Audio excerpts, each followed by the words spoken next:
This is a terrible thing. 1 out of 2 women who are 30 and younger have no children. 1/2 of them, so 1 woman in 4, will never have a child. And 90% of them will regret it. It's involuntary. It's like involuntary childlessness rather than involuntary celibacy, on the male side. It's a catastrophe.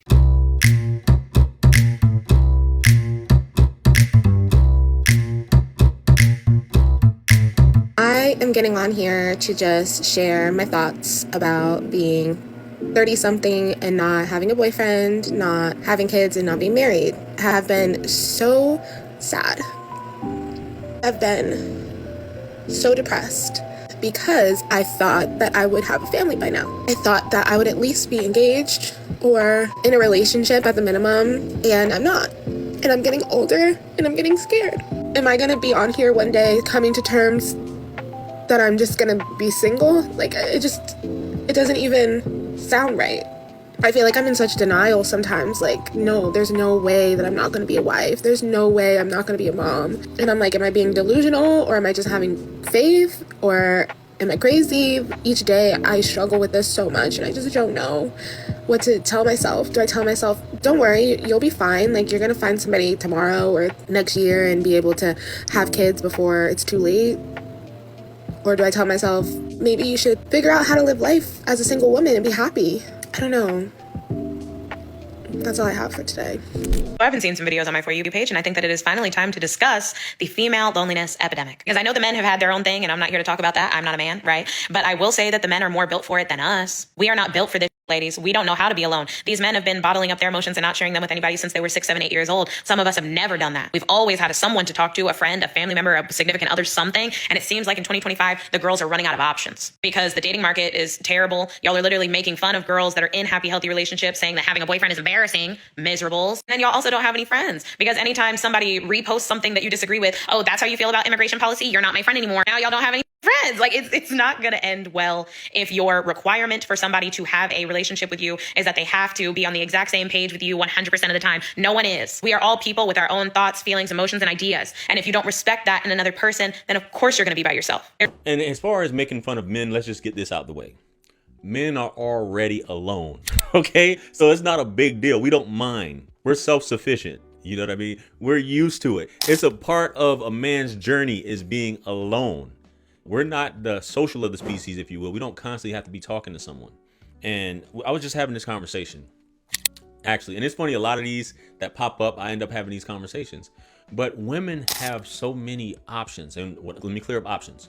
I'm talking about in terms of loneliness. Women have so many options. And when I break it down to women, they're just like, I can't believe it. But it's true.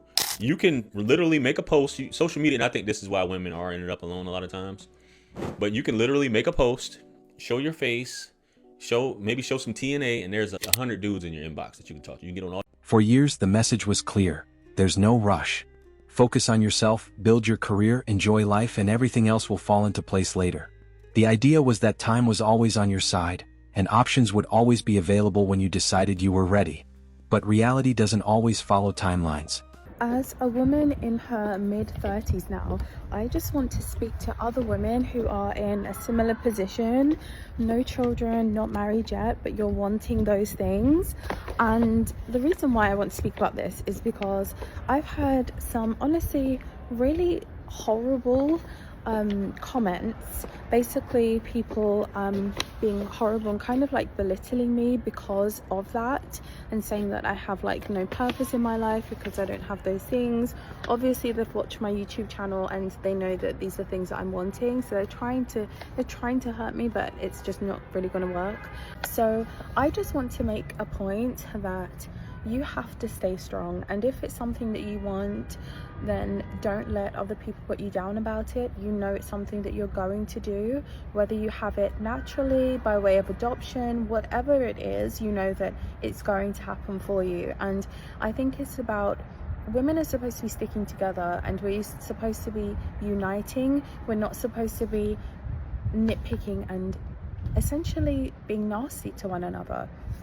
I want women, especially the women on my TikTok, to be together, to have a common understanding that, you know, let's just be nice, okay? Let's just do that. And for me, I want other women in their 30s to understand that even if you don't have that family or that marriage yet, that you shouldn't give up on it. And actually, it will probably work out better for you. Like for me, I have done so much change in terms of the woman I am, the way I look, the way I dress, the way I sound, the way I think. So many things about myself have actually changed.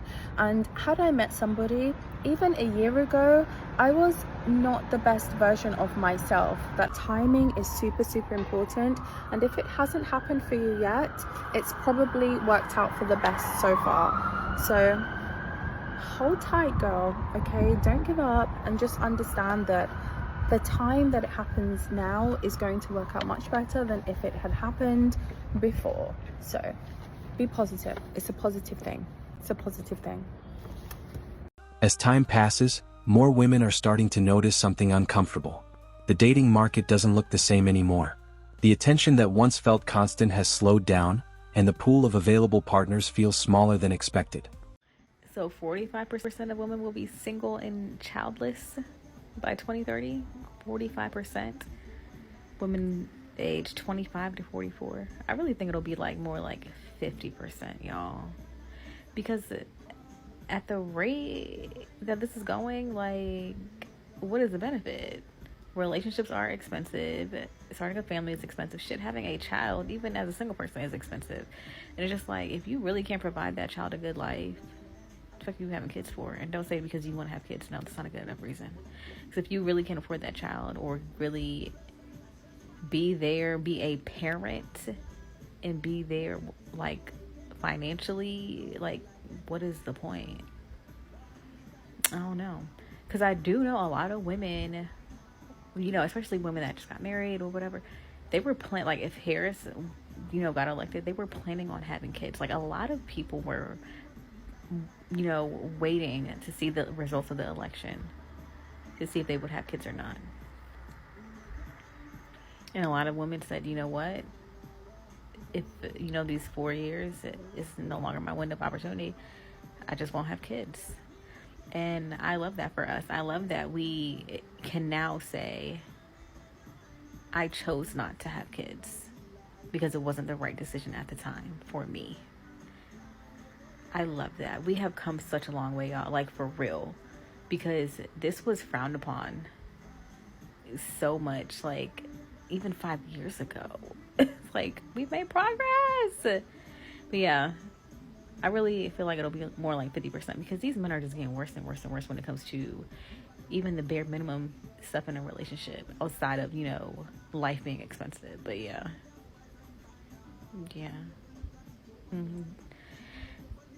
Yeah, y'all, if you can't afford it, don't do it. Don't do it. And it's not a loud shift. It happens quietly. Fewer options, less interest, less urgency from the other side. The same men who were once chasing are no longer as active, and many have shifted their focus toward building their own lives instead of competing for attention. Women don't have kids because we live in a society that does not allow them to have kids. We live in a society where two people have to work. Then why are they spending thousands of dollars on IVF in their 30s if it's really the money? Well, because usually by the time you're 30, you're established, so you can go do this. But when you're younger, But do you know what IVF costs? It's $30,000. So because you're older and you can do this now. But when you're younger, the stress, I mean, what is the average rent? Yeah, but again, if women really wanted to be mothers, they would take the money that we spend on college. Have you ever had a real job? You ever worked a real job? Yeah, I did. What was your job? I worked in sales. I sold copiers. Oh, no. Pretty rough, actually. I did during COVID.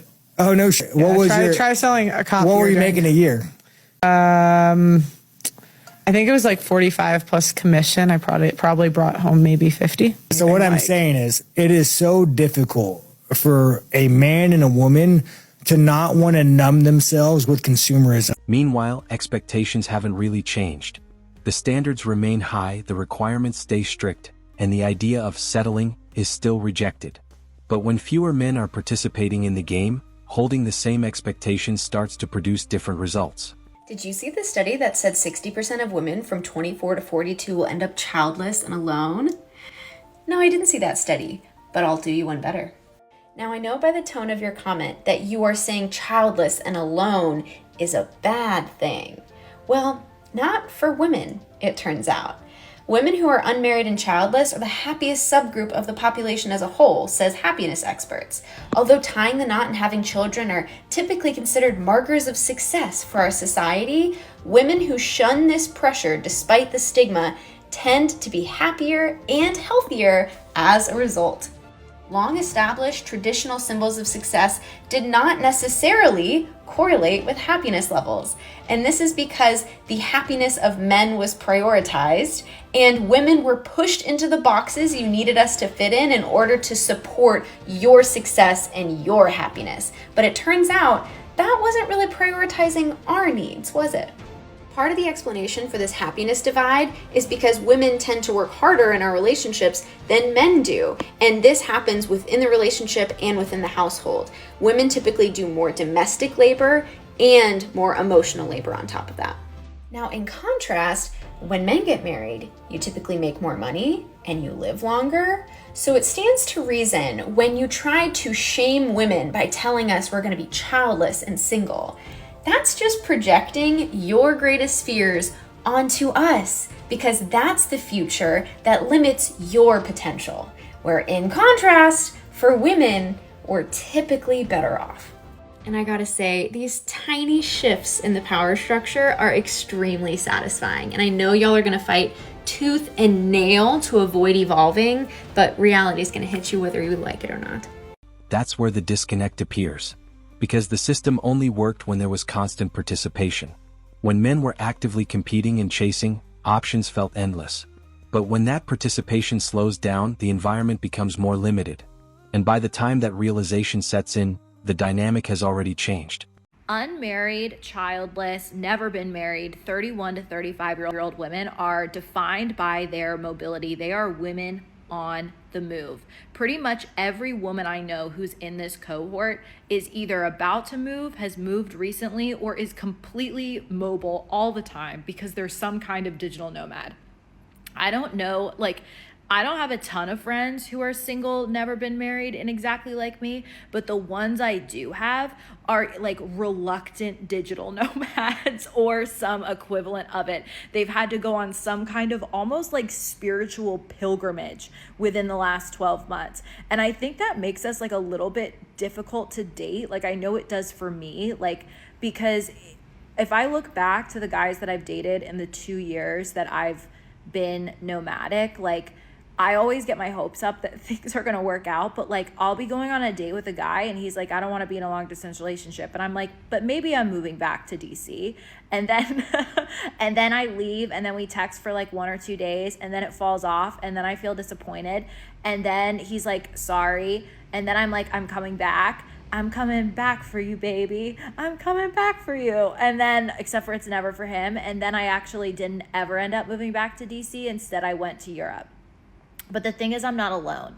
I have friends who are oops, made a spiritual pilgrimage to Phoenix. Oops, I did a cross-country road trip across the U.S. Oh, I moved out of my apartment in Richmond and I'm in Seattle now. Every woman in this age group is on the go. She's I can't take it anymore. Women are just straight up opting out of men, marriage, and babies. 45% of women who are childbearing age will be intentionally single and child-free by 2030. Which, if you actually believe that demonstrably false claim that marriage is terrible for dudes, then you should celebrate. Well, the question about whether they're intentionally single and childless by 2030, there's two sides to that coin, right?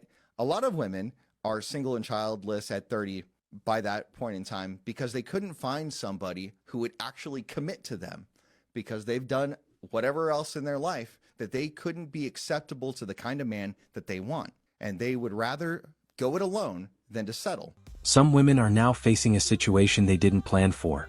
Not because they failed, but because the assumptions they relied on didn't hold up over time. The belief that everything would line up perfectly later is now being questioned. Something that always confuses me about comments like this is that it's so easy to be right and yet you still choose to be wrong. No, statistics do not show that single, childless women over 40 are the loneliest demographic. And we have statistics that were updated just a couple months ago to prove that. So here we have the Roots of Loneliness project. This site is easily discovered if you look up lonely demographics on Google, and it's a great place to start. So first, you're wrong about the age. The loneliest demographic by age is people under 40. And to get more precise, people under the age of 18. 43% of people aged 17 to 25 reported feeling lonely and or unloved. If only those teenagers had made some babies to keep them company, am I right? Now, I'm not going to go through every statistic on this site because there are quite a lot. You can do that on your own because you need to. But there are a few interesting stats that I found under the loneliness and life situation subheading. About 1/3, 30% of parents struggle with chronic loneliness. 90% of UK mothers have felt lonely since having children. Now that's weird. Wouldn't they become less lonely because they now have kids? And 32% of new parents struggle with feelings of isolation and loneliness. But aren't kids supposed to cure that? In that entire website, there are no statistics about how lonely child-free or childless people are. But you'd think if it's as significant as your comment hints, it would be right at the top of the list, right? There are also stats that show that parents feel lonelier now than they did pre-Panini. Again, nothing about the loneliness of child-free and childless people going up though. But because I actually checked my sources, I did Google, are child-free people lonelier? The answer loud and clear was no. A 2021 Norwegian study showed that, quote, there is little difference when it comes to loneliness, life satisfaction, and mental health between people with children and those without. There's literally no evidence to support your claim. You're just pulling out this made-up statistic to try and convince yourself that despite your periodic ambivalence about being a parent, it really is the right choice for everyone. And you're right and we're wrong. But I have good news for you, Can't Stop Me 918. We can both live our respective lives as we want to, and we can both be happy. This isn't a race. This isn't a competition. You can have your kids and be very happy, and I can have my not kids and be very happy. I don't know why you guys are obsessed with proving how unhappy child-free people are. At the same time, many men are no longer rushing into long-term commitments. They're more cautious, more selective, and often more comfortable staying single than previous generations. That shift reduces urgency on their side, which changes the overall pace of the market. I love how women have just decided to be single and not have kids because now the world can go extinct and the population can die, all because men thought the world revolved around them, but it never did. It revolved around us. And now because you don't want to listen to us, the world is going to end. Recently, I've been hearing a lot of buzz around the 2019 Morgan Stanley study that predicts 45% of women between the ages of 25 to 44 will be single and childless by 2030. We're at 41% in 2018, so it's expected that more and more women will be single and childless as the years roll on. I was first introduced to this data last week via TikTok. I wish I had the original video, but I scrolled past it quickly in a panic. My first reaction was, wow, I'm gonna be single forever. I kind of felt bad for myself for a second. I thought, such a shame. What a sad, companionless life I'll live. When I actually began imagining myself alone in my 30s, I was struck with an overwhelming sense of relief. I can stop putting so much pressure on myself to figure out my career today, right now. I can stop telling myself I'm a lazy piece of shit for not having everything, my career, a relationship, a plan figured out today, right now. According to Morgan, I got no kids to worry about for a minute. As long as I can afford to go on the seemingly few bachelorette trips to Mexico that are going to happen, I'm Gucci. I can stop putting so much pressure on myself to make a lot of money, travel the world, and do everything I want to do in the next 3 years before I turn 30. What it sounds like Morgan is trying to tell us is that the girls are going to be having Dua Lipa summers for the next solid decade. What is a Dua Lipa summer, you ask? Okay, you know how Dua Lipa is always on vacation?